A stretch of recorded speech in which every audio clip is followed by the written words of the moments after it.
Food, culture, identity, and purpose. What are we really hungry for? What's your favorite food? That's a question that was posted in the groups this week.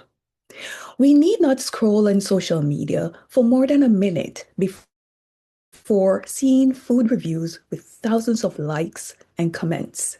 People travel across cities, sometimes across countries, just to try a meal or visit a restaurant they saw online. We love food. Perhaps because of my Jamaican background, I have noticed how deeply food shapes identity.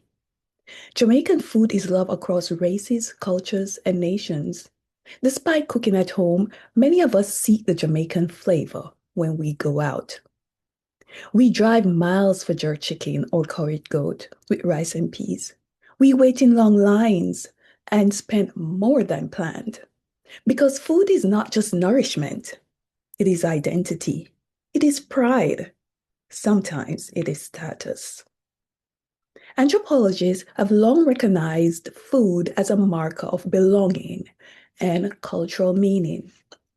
Claude Fischler described eating as both a biological and social act. We become what we eat, not only physically, but culturally. In many Caribbean homes, cooking becomes a language of love. Food, particularly meats, must be properly washed, seasoned, and slow cooked with intention. Yet, not everyone expresses care through cooking.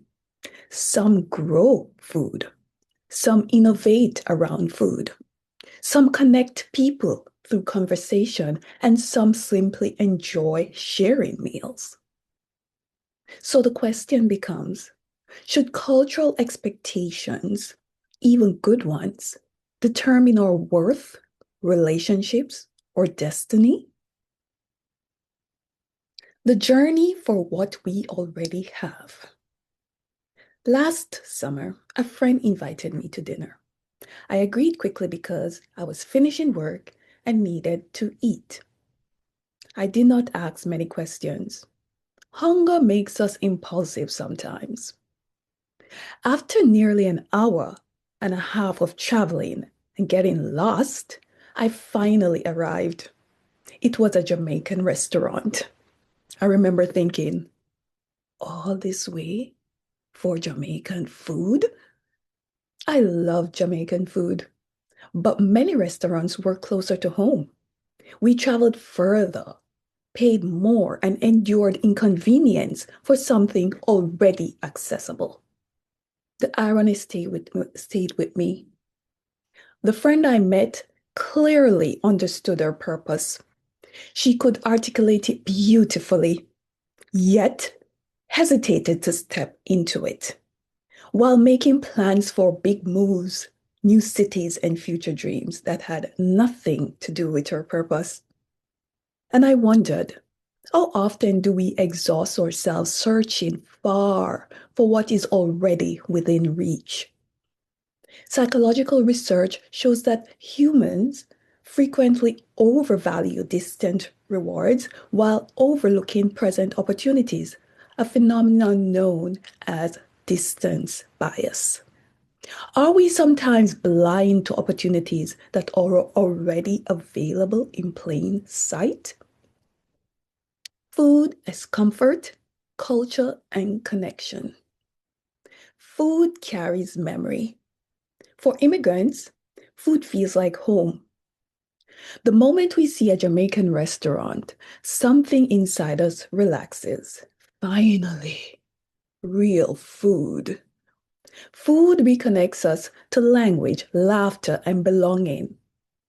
Familiar food reduces stress and reinforces identity during transition and migration. When I traveled internationally, exploring food became an adventure. I connected with people through meals. In Peru, after 6 months there, a friend asked, what would I miss most? I laughed and said, the food? Of course, I would miss the people too. But food had become the doorway to connection. Yet, when I returned home, a deeper hunger emerged, one that food could not satisfy. Because food fills the stomach, but sometimes the soul remains empty.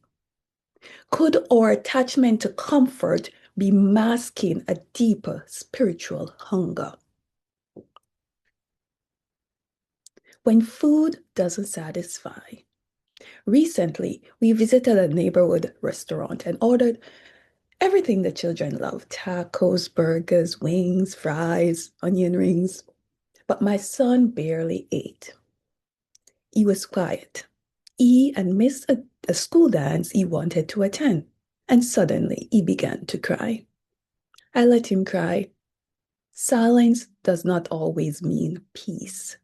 Sometimes it's a signal asking to be seen. He was also complaining of being bored. All his favorite food were right in front of him, yet nothing satisfied him. A week later, he presented a school project and was joyful and energized and alive. That moment taught me something profound. When children are growing into their strengths, creating, speaking, and expressing, food usually becomes secondary. But when expression is suppressed, appetite changes.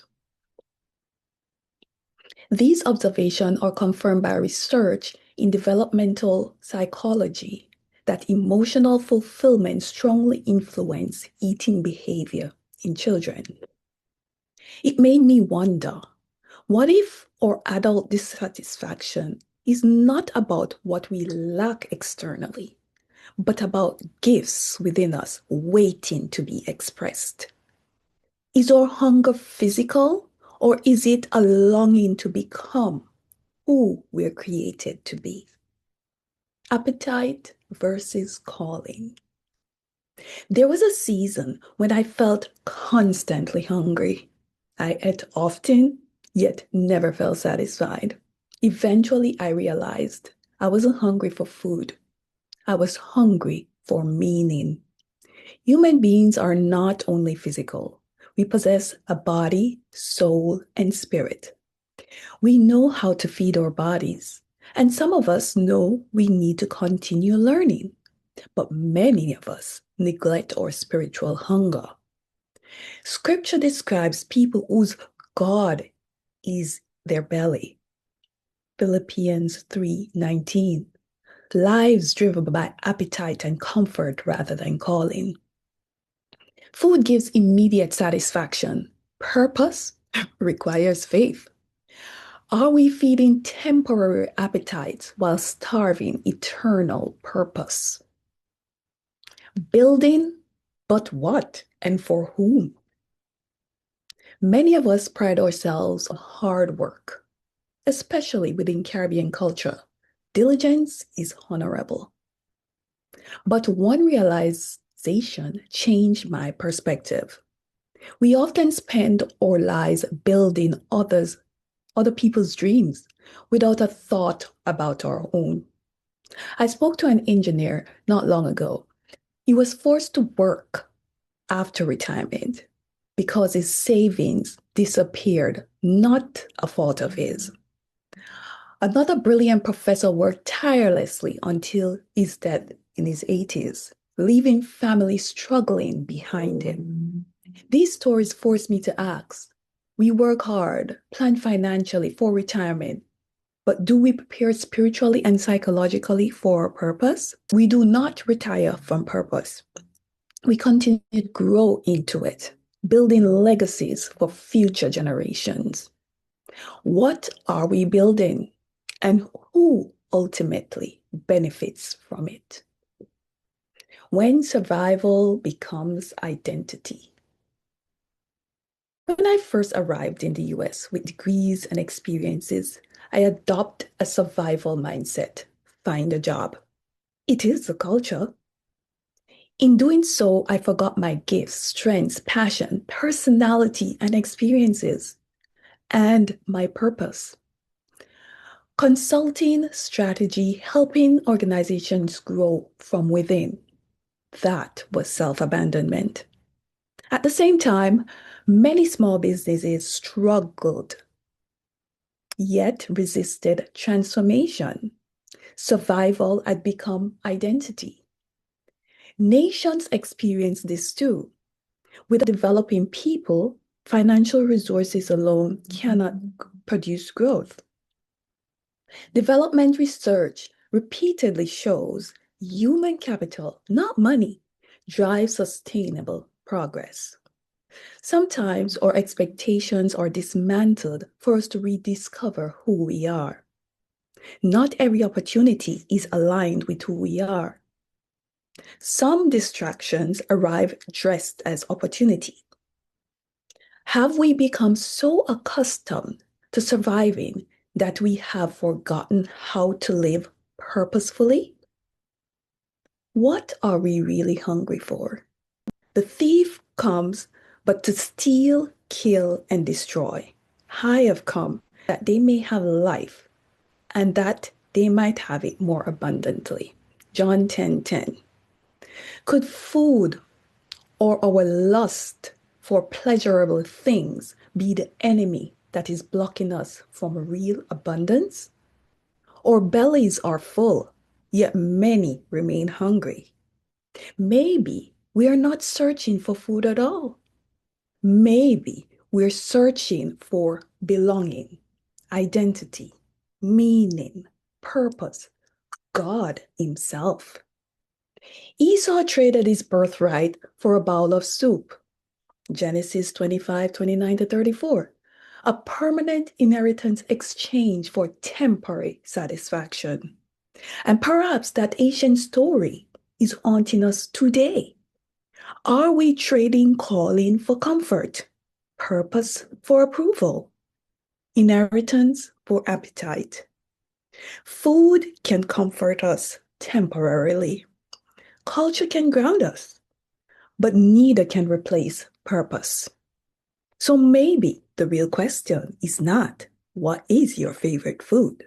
But instead, what are you truly hungry for? And have you unknowingly traded your inheritance to satisfy it? With gratitude and growth, Sanjay and team.